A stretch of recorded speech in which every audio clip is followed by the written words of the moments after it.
My son pushed me at the Christmas table. This seat is for my mother-in-law. Get out. Then, before the story unfolds, hit like, share it with your friends, and subscribe to join our storytelling family. My name is Eleanor Whitaker, though most people just called me Ellie. I like it that way. It's softer, easier on the tongue, like the gentle hum of an old lullaby. I'm sitting here now in the living room of my little house in Ashland, Oregon, the one with the creaky wooden floors and the kitchen that smells of cinnamon and burnt toast some mornings. The fire is crackling low, casting shadows that flicker across the walls like the ghosts of all the Christmases I've lived through. I keep my stories in these shadows, and tonight I want to tell you one that still tugs at my heart, even after all these years. It was Christmas Eve, the air cold enough to sting your cheeks when you walked too fast, and I was visiting my son's home for the first time in a long while.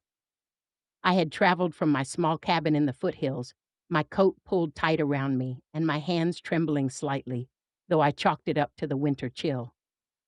My son David had been married for a few years now to a woman named Claire, and they had this beautiful modern house that smelled faintly of pine and baked cookies. It was warm inside, warm enough to feel safe, and for a moment, I let myself believe everything would be simple.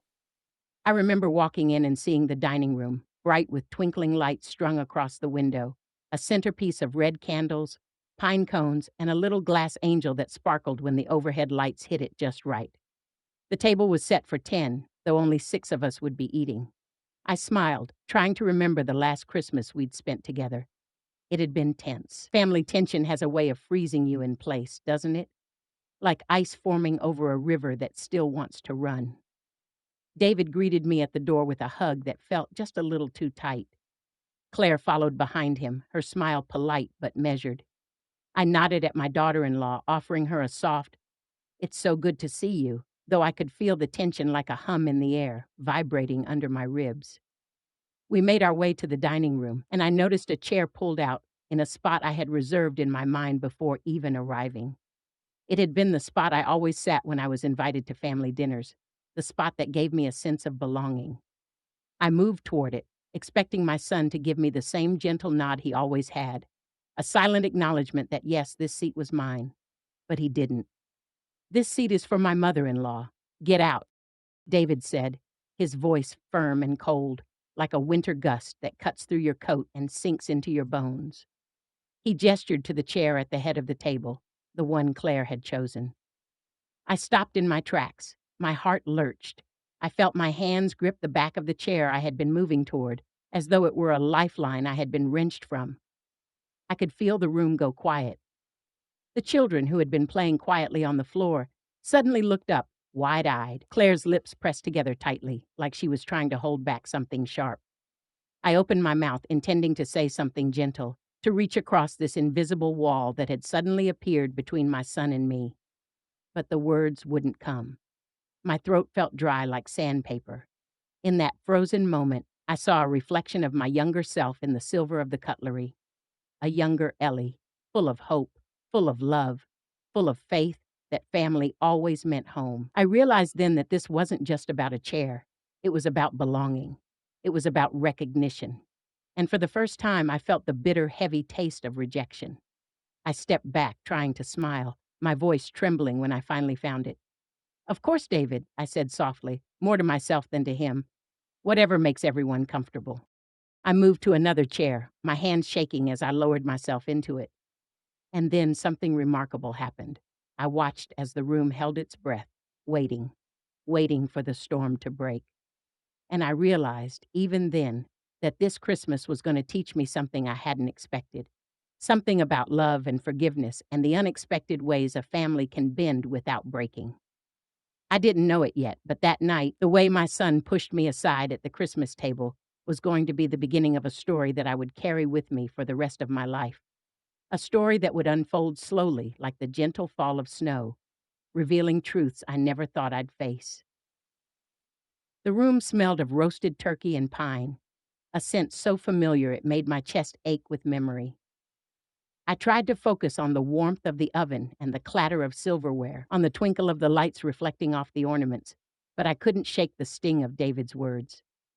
My son, my own boy, had told me to get out from a seat that I had imagined myself sitting in for decades, a seat I had once thought of as mine by right, as a mother's sacred place at the table. I sank a little lower into my chair, trying to make myself smaller, to make my absence seem less of a burden. Claire kept her eyes on the table, carefully arranging the cutlery as if she were holding herself together with each precise movement. There was a strange tension between them, one I couldn't quite place, but it made the room feel heavier, like the air had been saturated with frost. The children, little Sophie and Sam, looked up at me from across the table. Their innocent faces, wide and curious, pierced through the fog of my hurt. "Grandma, are you mad?" Sophie asked, her small voice trembling just slightly, betraying the seriousness with which children interpret adult words. I forced a smile, hiding the tremor in my lips. "Not mad, sweetheart, just surprised," I said softly. Sometimes grown-ups forget how to be gentle with each other. The children nodded solemnly, as if they understood something far beyond their years. I wanted to speak to David, to pull him aside and ask why he had said those words, why he had chosen to push me away like that. But the room felt like it had suddenly become a theater. Everyone was watching, everyone was holding their breath, and I realized, painfully, that this wasn't just about a chair. It was about something deeper, a fracture in the way our family communicated, a silent rift that had been growing for years and had finally revealed itself. The meal began in a muted fashion. Claire passed the mashed potatoes to me with a polite nod, and I felt a flicker of connection in that small gesture. I tried to focus on the taste of the food, the texture of the bread, the warmth of the gravy, anything to anchor myself in something comforting. But every bite was tinged with a strange mixture of sorrow and longing, a yearning for a family I recognized in memory more than in reality. David, sitting across from me now, avoided my eyes entirely. He kept his fork poised, stabbing at the green beans with precision, as if following some invisible script. I wanted to ask him why, wanted to hear the words that might explain the coldness, but I knew in my bones that he wasn't ready to speak them. And so I remained silent, swallowing my pride with every mouthful, listening instead to the small, delicate sounds of the house, the ticking of the wall clock, the occasional pop from the fireplace, the muted laughter of children echoing faintly from a Christmas cartoon playing in the background. After the main course, there was a lull. David excused himself to the kitchen, probably to check on something, and I was left alone with Claire. She reached across the table and laid a gentle hand over mine. "Ellie," she whispered, her voice trembling just slightly, "I'm so sorry. I didn't I didn't expect him to say that." I looked at her, really looked, and saw a flicker of something I hadn't expected, fear. She was afraid of him, afraid of the storm that seemed to lurk behind his eyes, and in that moment, my heart softened. Perhaps this wasn't just about me. Perhaps it had been something buried inside him for a long time, something that I had been blind to, something that wasn't entirely his fault. "It's okay, Claire," I said, squeezing her hand gently. "Sometimes love gets tangled with pride. Sometimes people don't know how to show what they feel without hurting the ones they care about." She nodded, tears brimming in her eyes, and I felt a pang of recognition. That had been me, once, many years ago, clumsy with my love, rough around the edges, hurting the ones I wanted to protect. David returned, carrying a large platter of Christmas ham. The children squealed with delight, and for a moment the tension lifted. I tried to breathe more easily, to let the warmth of the room seep into my bones, to remind myself that this was still my family, still my home in a way that no cold words could erase. As we passed dishes back and forth, conversation began to trickle in. Sophie recounted a story from school about her class hamster escaping from its cage, and Sam chimed in with exaggerated details that made everyone laugh.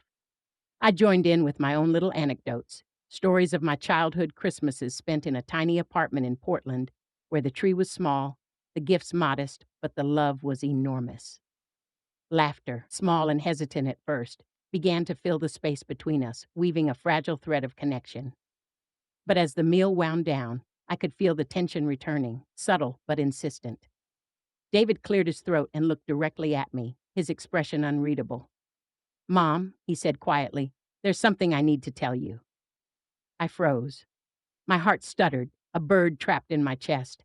I had been waiting for this moment, dreading it, and yet here it was, arriving like a storm on the horizon. "Yes, David?" I asked softly, my voice barely more than a whisper. He took a deep breath, and I saw the hesitation in his eyes, the weight of years pressing down on him. I've been angry," he said finally. "Angry at a lot of things, and sometimes I take it out on the people I love most. I didn't mean to hurt you tonight."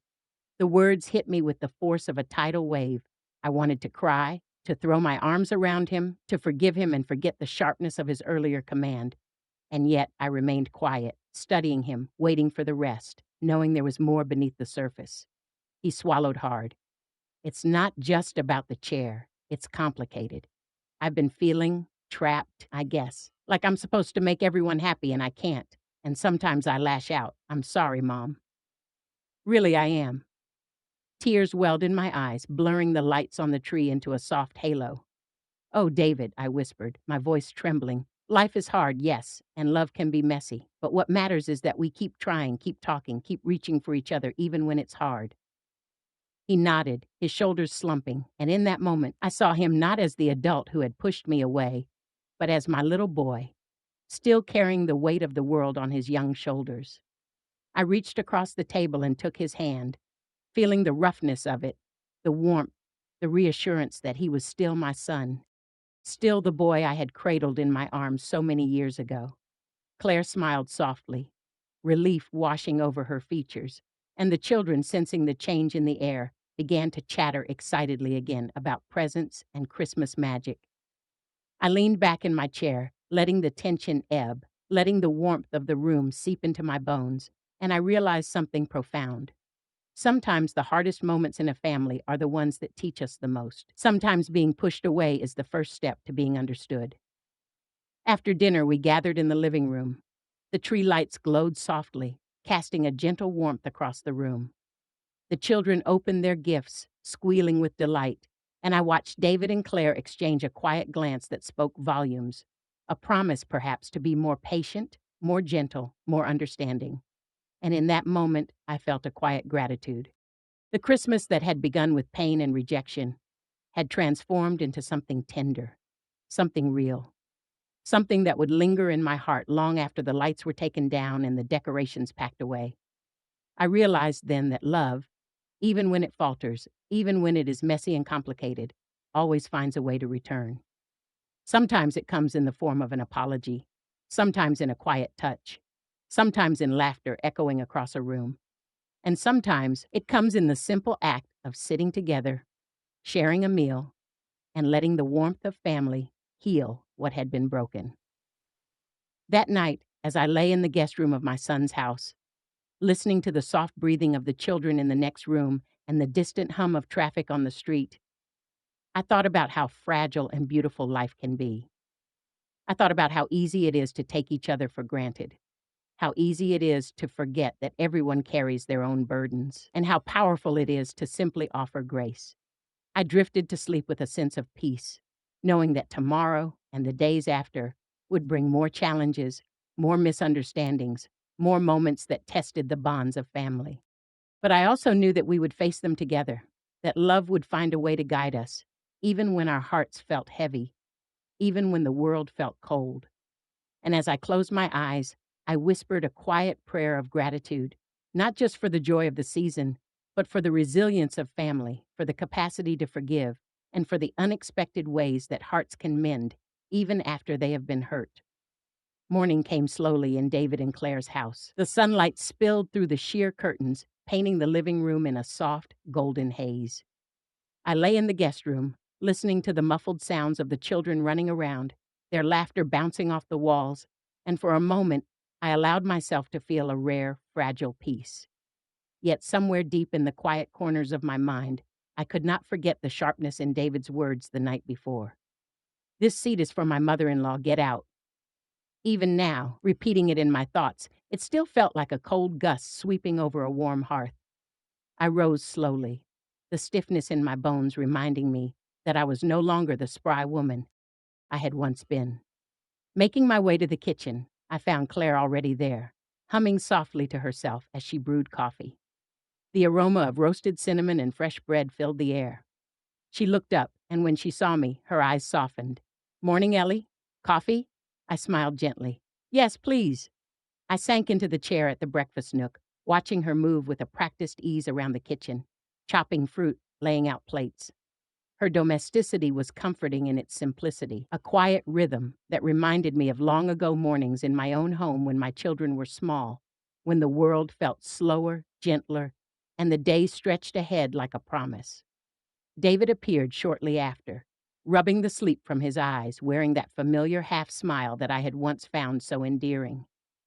He poured himself a cup of coffee and sat across from me, his hands wrapped around the mug as if it could anchor him. The night before had revealed a crack in his armor, and this morning I could see the tentative way he was trying to mend it.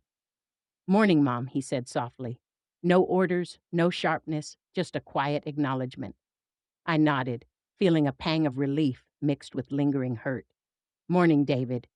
The children bounded in next, yanking me into a hug before I could even say hello.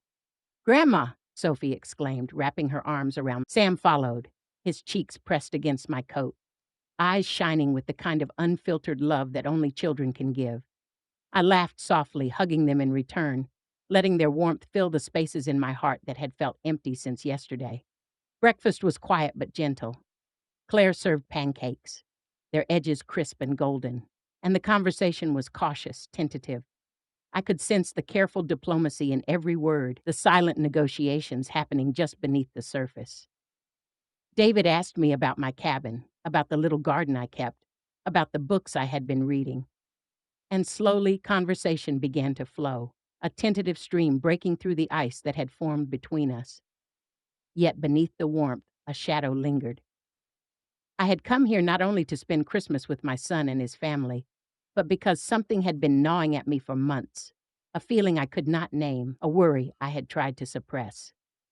David's behavior last night, his sudden coldness and aggression, had been the spark that lit a fire I had been ignoring. A worry that there was more to his anger than pride, more to his words than a fleeting temper.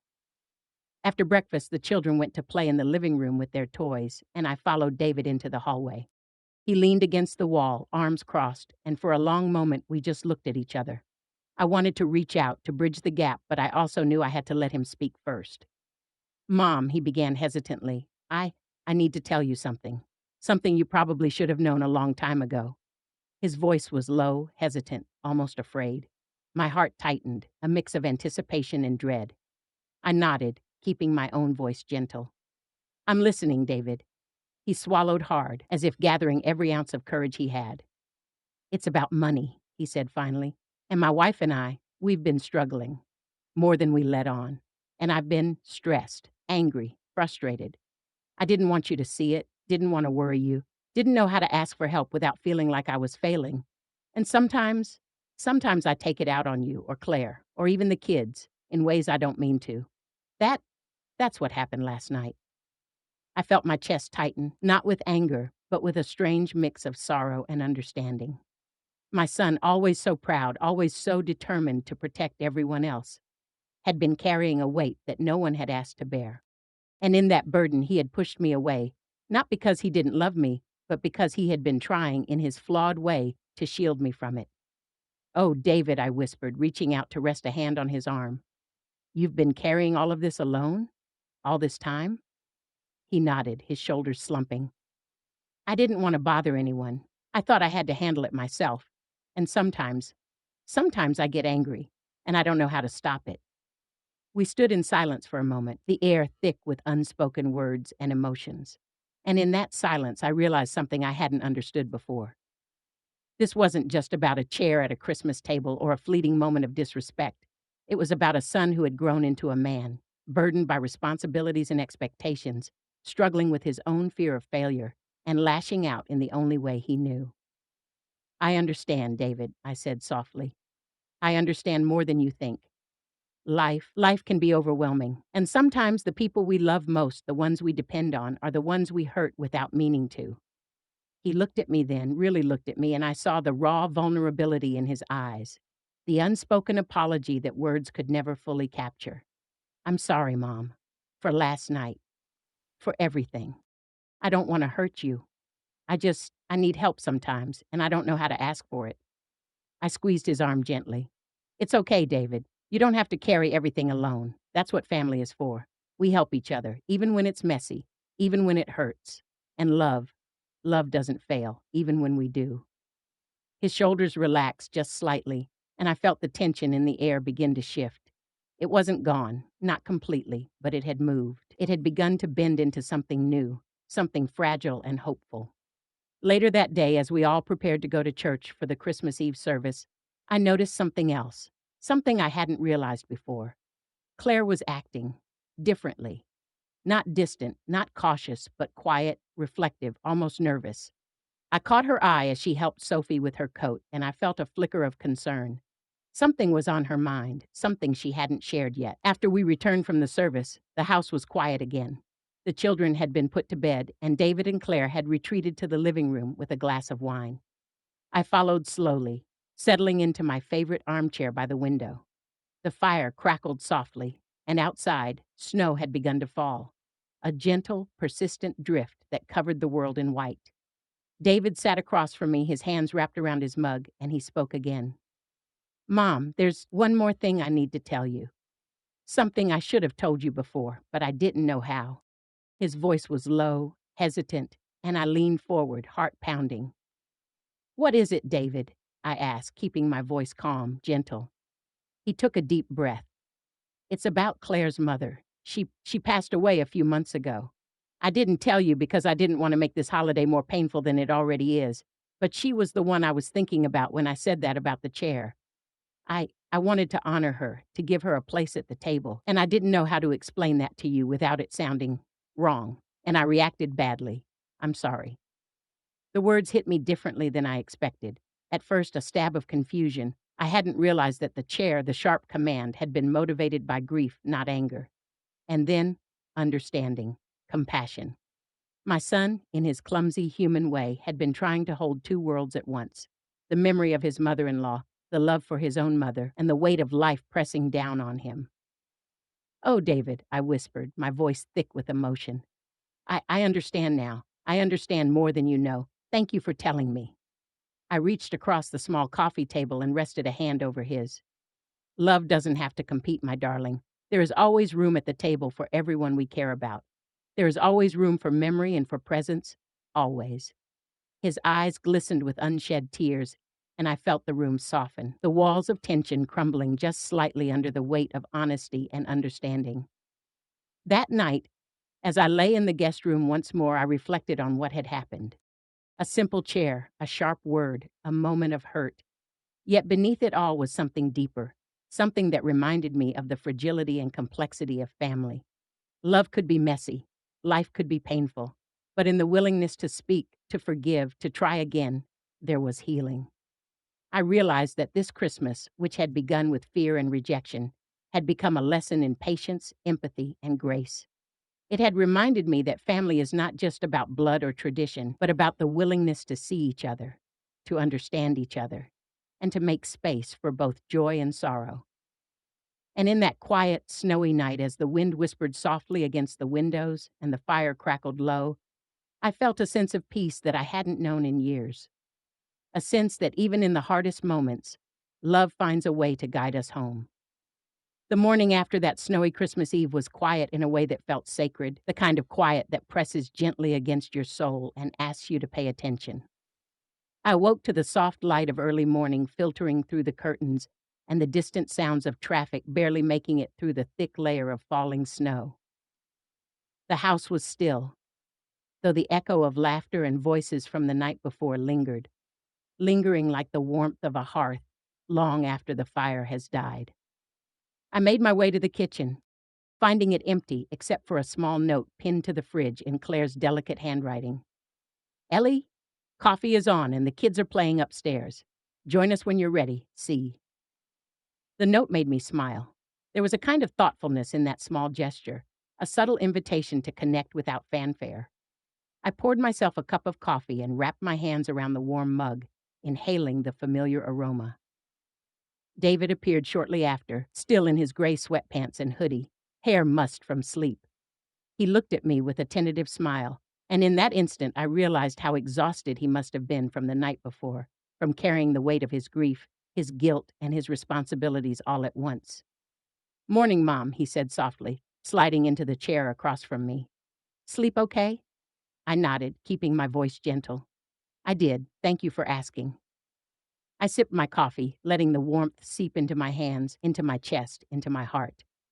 "And you?" He shrugged, a small wry smile tugging at the corner of his lips. "I'll survive. Snow outside helps, I guess. Makes everything seem quieter, somehow. Slower." I nodded, understanding exactly what he meant. The snow had a way of washing the world clean, of giving everything a new beginning, even if only for a moment. We didn't speak much at breakfast, which was a blessing. The children played upstairs, their laughter a soft counterpoint to the quiet. Claire joined us after a while, carrying a tray of toast and fruit, and her presence felt like a balm. There was no tension, no need to navigate fragile territory, just the simplicity of being together. But I could feel it, something unspoken lingering beneath the surface. David had opened a door last night, yes, but I sensed there was more behind his actions than he had yet revealed. Sometimes my intuition, owned by years of quiet observation and careful listening, could detect the currents of unspoken truth swirling just beneath the surface. And I had learned long ago that the hardest things in life were often the ones people were least willing to speak aloud. After breakfast, the children went outside to play in the snow, squealing as they built snowmen and threw snowballs at each other. I watched them from the window, feeling a pang of nostalgia and tenderness. Watching my grandchildren reminded me of the years I had spent raising my own children. The long nights, the scraped knees, the quiet victories of love in small, unnoticed gestures. It was then that I realized I could no longer ignore the unease in my son's eyes. Something more was happening, something deeper than grief or stress. I decided to confront it gently, not as a rebuke, but as a grandmother, as a mother, as someone who had seen life's complicated truths unfold over decades. "David," I said softly, leaning against the doorframe, "can we talk?" He looked up, his expression guarded but open. "Of course, Mom." I motioned for him to sit, and we found a quiet spot in the living room, away from the children's laughter. The fire was low, casting a warm glow that danced across his features. He ran a hand through his hair, a nervous habit he had carried since he was a boy. "I want to understand," I said gently. "I want to understand what's really going on, beyond the chair, beyond last night, beyond the grief for Claire's mother. There's something more, isn't there?" He hesitated, and I waited, letting him gather his thoughts. I had learned long ago that silence could be a powerful teacher, and that sometimes people needed time to unburden themselves in their own way. Finally, he exhaled, a long, shaky breath, and his eyes met mine with a vulnerability that made my chest ache. "Mom," he began, "I've been making mistakes. A lot of them. And I've been hiding things from you, from everyone. I didn't know how to tell you without disappointing you, without breaking something." I nodded, keeping my voice calm. "You can tell me anything, David, always, no judgment, just love." He swallowed hard. "It's about the business, the one Claire and I started. It's failing. Badly. We've borrowed money, tried to keep up appearances, and now we're in deeper than we should be. I didn't want to worry you because I didn't want you to think I was weak or failing as a man, as a husband, as a father." The words hit me harder than I expected. I had suspected financial stress, of course. I had noticed late-night phone calls, worried glances at bills, subtle tension between David and Claire, but hearing it laid bare like this, in the quiet of the living room, made my chest tighten. My son, so proud and determined, had been carrying a weight that would have crushed anyone. "Oh, David," I whispered, reaching across the space between us, laying a hand on his. "You're not weak, you're human. And human beings need help sometimes. It doesn't make you any less of a man or a father or a son." He nodded, tears brimming in his eyes. "I know, Mom, but it's more than just the business. There's something else, something I've been afraid to tell you." My heart skipped a beat. I had sensed there was more, but I hadn't expected it to surface so soon, nor in this way. "What is it, David?" I asked softly. He hesitated, then spoke, his voice low and shaky. "Mom, I'm scared. Not just for the business, not just for the family, but for myself, for what I've done, for the choices I've made. Some of them weren't right. Some of them hurt people, and I don't know how to fix it." I felt a shiver run down my spine, the weight of his confession pressing against my chest. The room seemed to shrink, the walls closing in with the gravity of his words. David, I said gently, everyone makes mistakes. Everyone has regrets. The important thing is what we do with them, how we face them, how we try to make amends. He nodded, but the fear in his eyes didn't fade. I don't know if I can, he whispered. I don't know if I can ever make it right. I leaned closer, my voice soft but firm. You can. You will. Because you are willing to see the truth, to face it, and to try. That is more than most people ever do. And then after a pause, he told me the truth. The full truth, the one he had been carrying alone for months. The one that had fueled the tension, the anger, and the fear that had erupted at the Christmas table. It's about the house, he said finally. The one Claire and I live in. I I took out a second mortgage without telling anyone. I thought I could manage it. I thought I could keep everything afloat. But now it's spiraling. The payments are too high, the interest is crushing us, and I didn't know how to tell you or Claire's family without admitting I'd made a mistake. I felt my stomach tighten. A second mortgage. That explained the hidden tension, the hushed phone calls, the sleepless nights. David, I said, my voice gentle but steady, we'll figure this out. Together. You're not alone in this, no matter how much you feel you've failed. He shook his head, tears slipping down his cheeks. I don't deserve help. I've lied, I've hidden things, I've been ashamed, and now I don't know how to fix it without hurting everyone. I reached across and took his hands in mine, feeling the warmth, the trembling, the fragility of my grown son in a way that made my heart ache with both sorrow and love. David, I said softly, life is messy. Families are messy. Love is messy. But that doesn't mean we give up. That doesn't mean we walk away. What matters is that you face it, that you try, and that you let people help you. That is the strongest thing a person can do. He looked at me, a glimmer of hope flickering in his eyes. You really think we can get through this? I know we can, I said firmly, because family sticks together, because love finds a way, and because no matter what mistakes we make, there's always a chance to make things right. For the first time in months, maybe even years, David smiled. A small, fragile smile, but a smile nonetheless. And I felt the weight of the past weeks, months, years begin to lift just slightly. That afternoon, as the snow continued to fall and the children played outside, I realized something important. The chair at the Christmas table, the moment of rejection, had been a catalyst. It had forced the truth into the open, had forced us to confront what had been hidden for too long.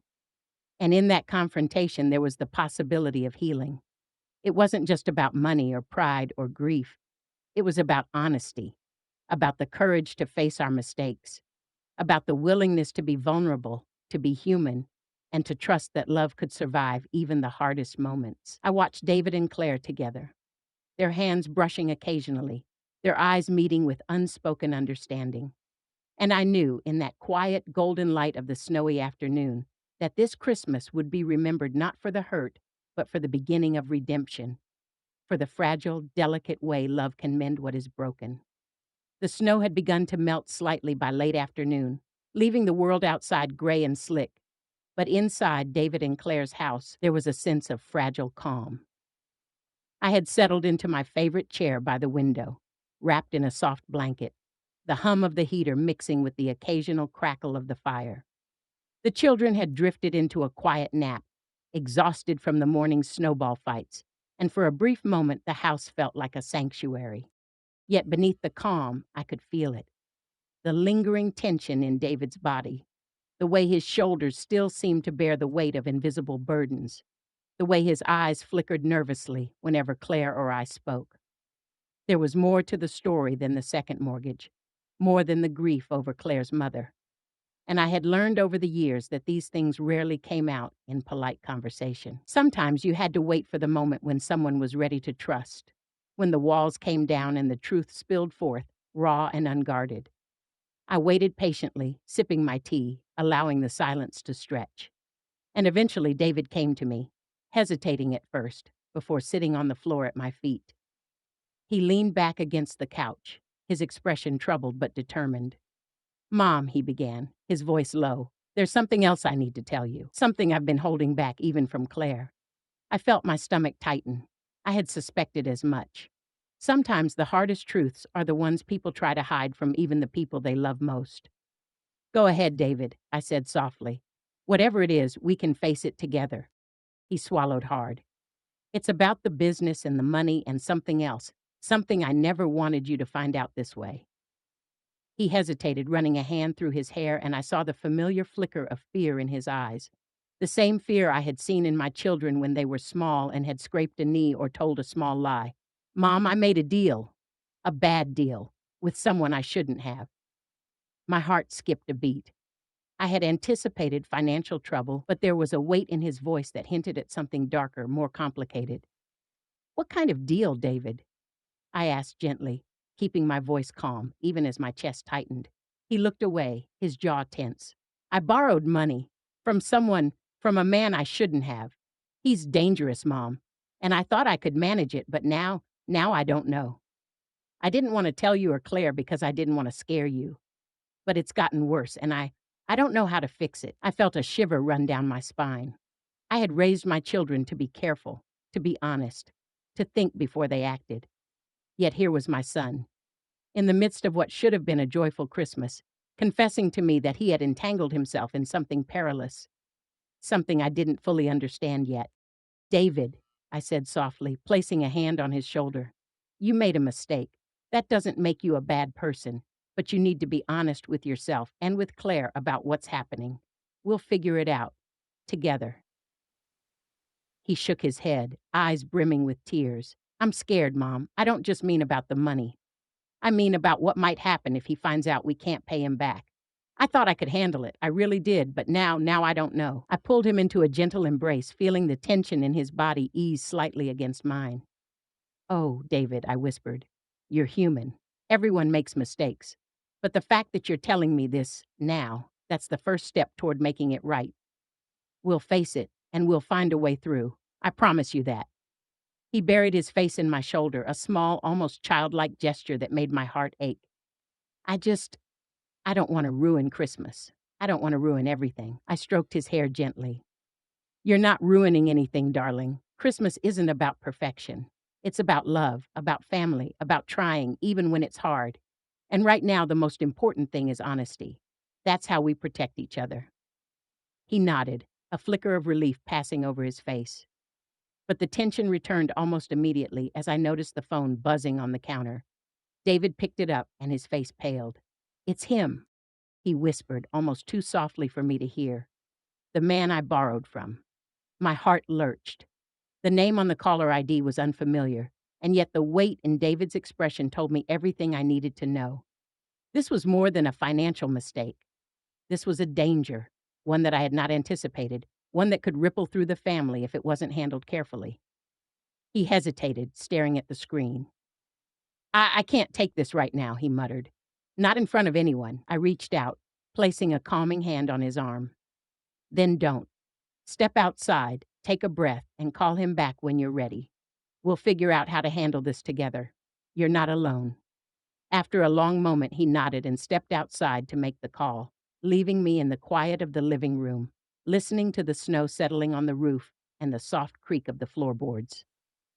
I realized, with a mixture of dread and clarity, that this Christmas had become more than a family gathering. It had become a crucible, a test of love, loyalty, and courage. When David returned, his expression was unreadable, but there was a subtle shift, something lighter, more resolute. He sank back onto the couch and took a deep breath. Mom, he said, he's willing to give us time, but I have to be honest with Claire. I can't keep hiding this from her or from anyone else.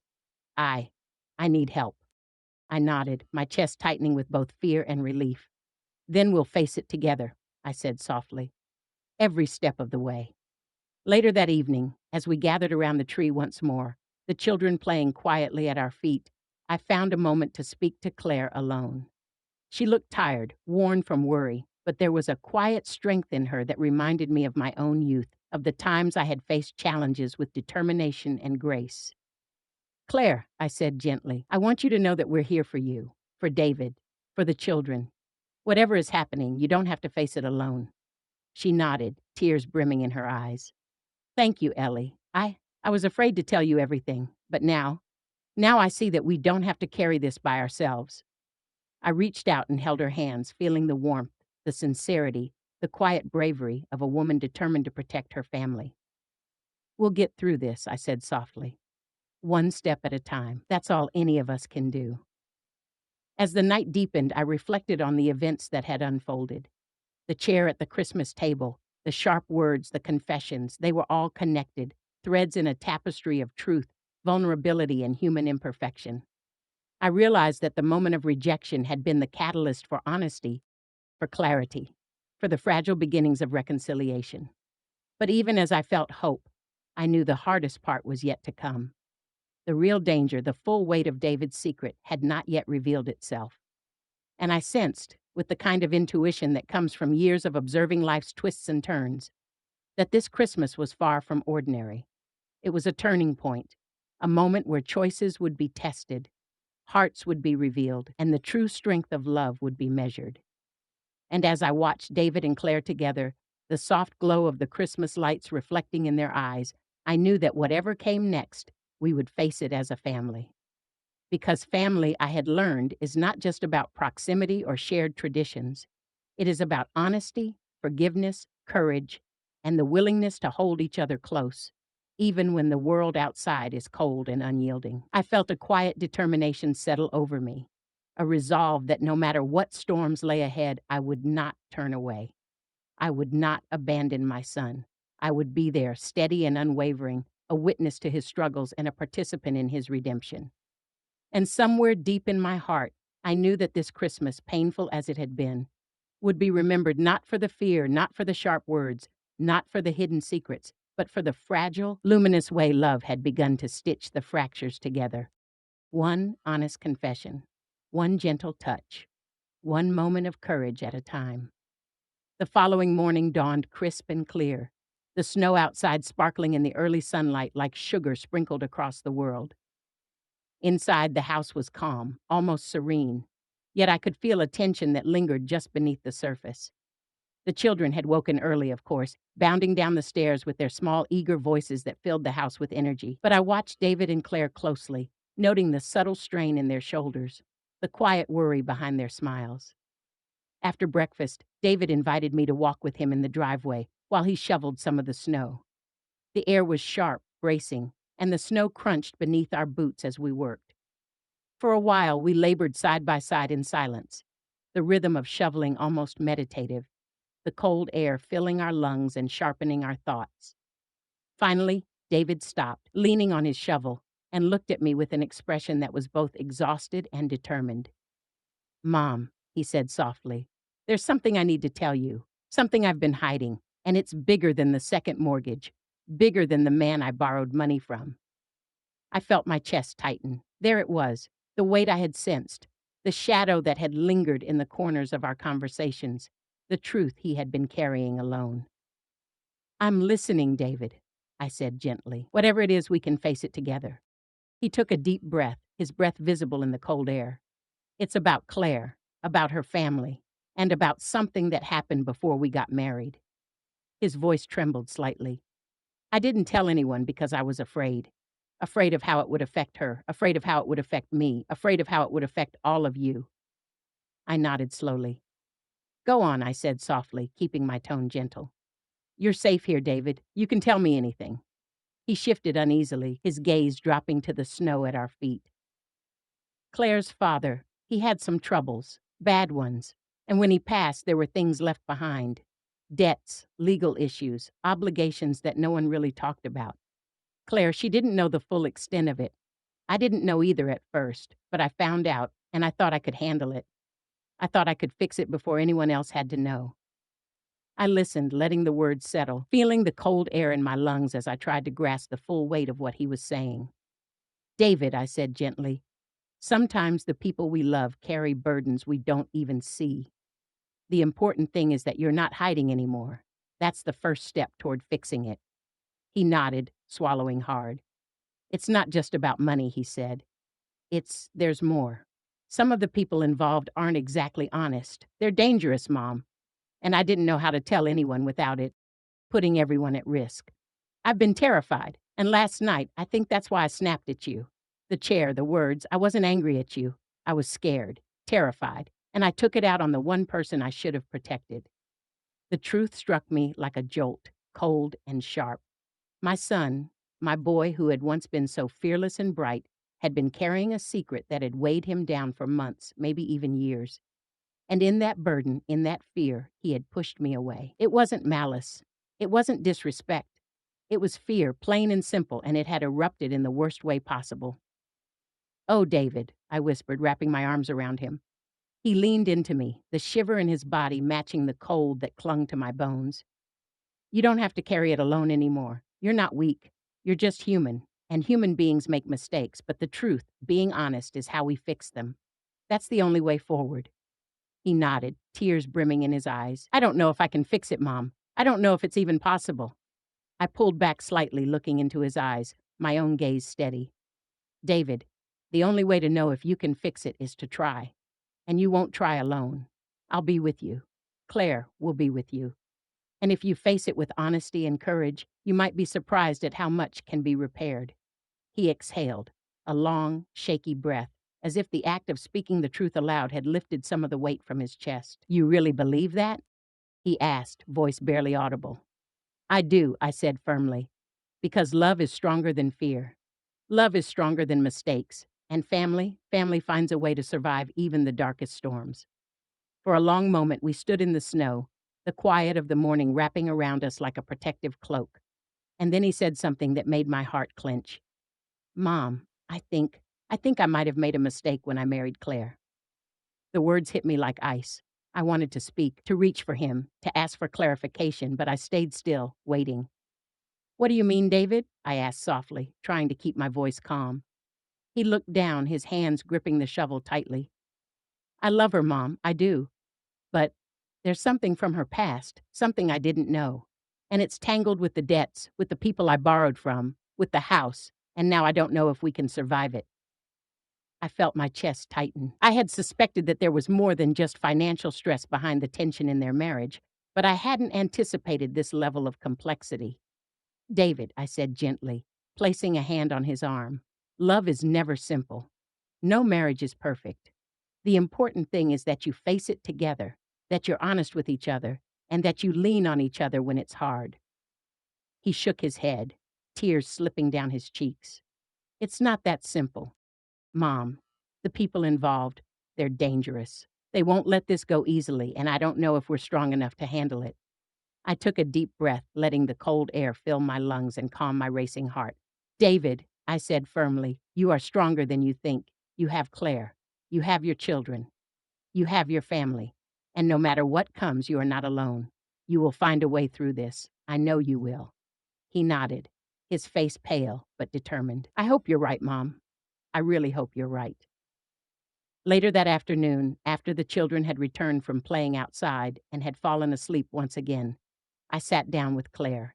There was a tension in her eyes, a quiet apprehension, and I realized that she too had been carrying a weight she hadn't shared with anyone.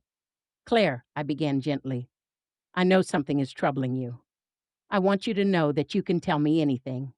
You don't have to face this alone." She hesitated, then exhaled a long, shuddering breath.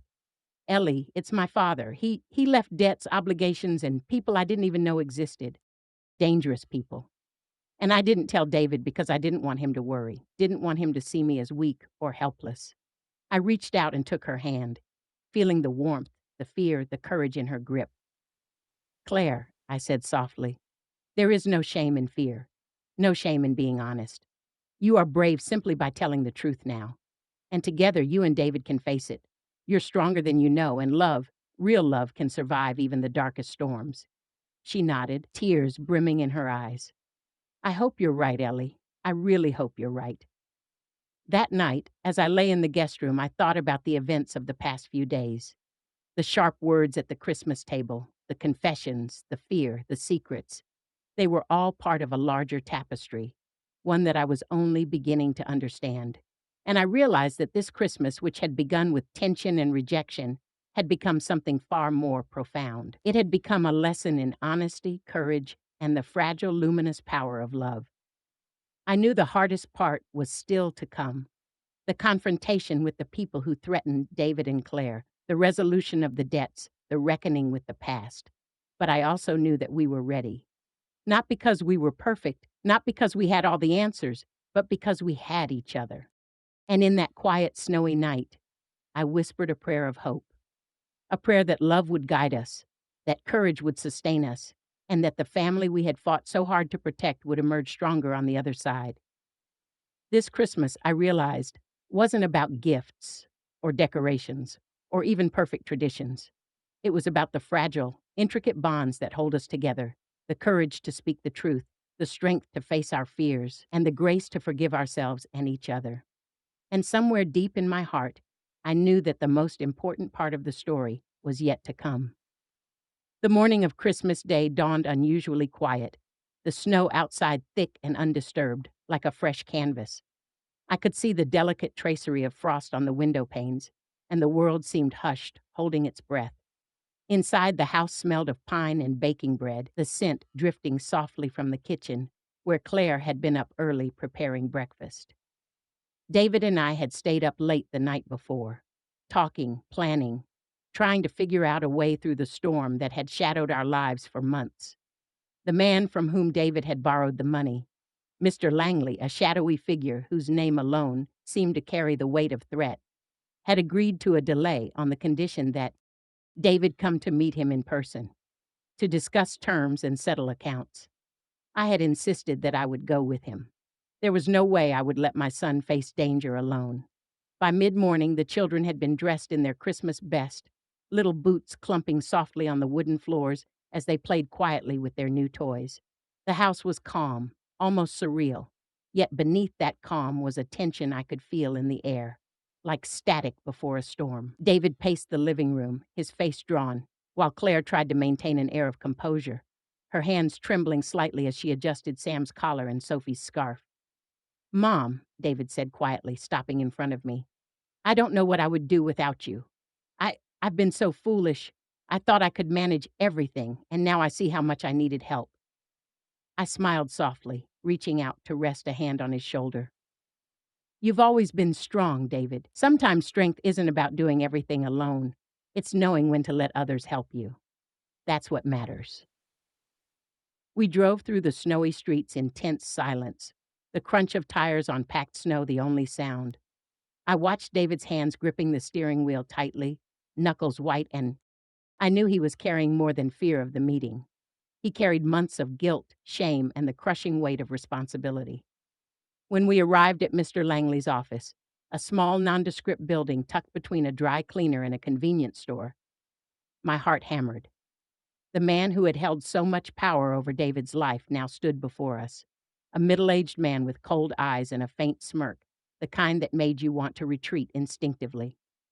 "Mr. Langley," David began, his voice steady but quiet, "thank you for seeing me." Langley's eyes flicked to me, then back to David. "Your mother?" he asked, voice flat, almost mocking. "She's coming with me," David said firmly. "I'm not facing this alone." Langley leaned back in his chair, studying us both for a moment before sighing. "Fine, let's get this over with." What followed was tense negotiation. Langley laying out his demands, David responding with honesty, and me interjecting when I saw opportunities to appeal to reason rather than threats. The hours passed slowly, every word measured, every glance calculated.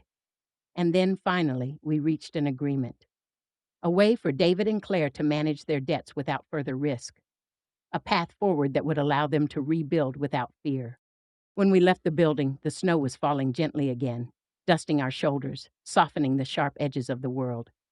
David's face was pale but relieved, and for the first time in months, I saw the tension begin to drain from his shoulders. "Mom," he said quietly as we walked back to the car, "I don't know how to thank you. You've saved me, not just from him, but from myself, from my pride, my fear, my mistakes." I smiled, feeling a warmth spread through my chest that had little to do with the heater in the car. "David, you saved yourself by being honest. I just helped you carry the weight for a little while. That's what family does." Returning home, the house felt brighter somehow, lighter. The children were still asleep, and Claire was in the kitchen, her hands busy but her expression softer, freer. We all gathered in the living room once again, and I felt a quiet sense of completion, of resolution threading through the tension that had dominated our lives for so long. It was then that David turned to me, his expression serious yet tender. Mom, there's one last thing I need to tell you. Something I should have shared from the start. The reason I snapped at you at the Christmas table, it wasn't just the debts or Langley or the stress. It was fear. Fear that I would lose everything I loved. Fear that I would fail as a husband, as a father, as a son. And there's more, something I didn't realize until now. I held my breath, waiting. I was worried about the family, he continued, voice barely above a whisper. Not just mine, but yours, too. I realized I had been so caught up in protecting Claire and the kids that I forgot how much I needed to protect you, too. And in my fear, I lashed out at you. I didn't want to hurt you, Mom. I never wanted that. But I didn't know how to express it without anger. Tears welled in my eyes. I had suspected in the deep recesses of my heart that his words the night before were more than pride or stubbornness. They were a cry for understanding, for love, for guidance. And now I had it in the open, clear as the snowy light streaming through the windows. "Oh, David," I whispered, reaching out to take his hands. "You could never hurt me in the way you fear. You are my son. We are all flawed, all human. But love always finds a way through. Even in fear, even in mistakes, even in anger." Claire approached then, her own eyes glistening with tears. She took David's other hand, creating a circle of family that felt sacred, unbroken. "We're going to get through this," she said softly. "Together. No more secrets, no more hiding."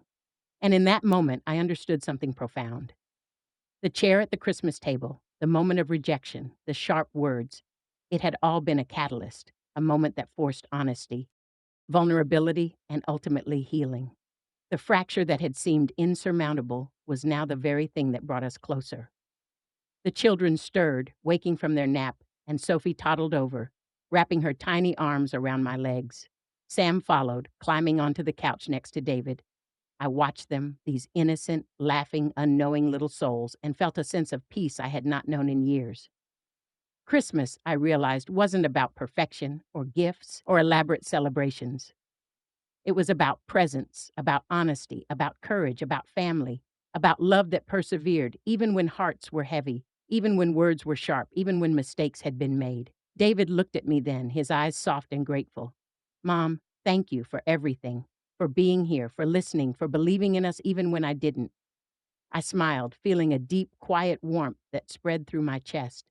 David, love is never wasted. Family is never wasted. And faith in each other, in forgiveness, in hope, is the most precious gift of all.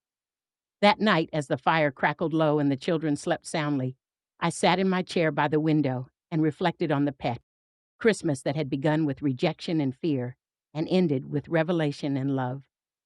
The twist, the truth behind the chair, the anger, the secrets, had been terrifying, yes, but it had also opened the door to healing, understanding, and a deeper connection than I had ever imagined possible. I realized as I watched the snow falling softly outside that life was full of these moments, moments of pain and misunderstanding that, when faced with courage and honesty, could transform into moments of grace and love. And this Christmas, for all its turmoil, had given me the gift of seeing my family in its raw, human, beautiful entirety. I whispered a quiet prayer of gratitude, not for the calm, but for the courage, for the love that survived fear, for the hearts willing to speak the truth, and for the fragile, luminous way family heals itself when given the chance. And in that quiet, snowy night, with the fire warming my bones and the soft hum of the world outside, I felt a peace that would stay with me forever. Because love, messy, imperfect human love, always finds its way home.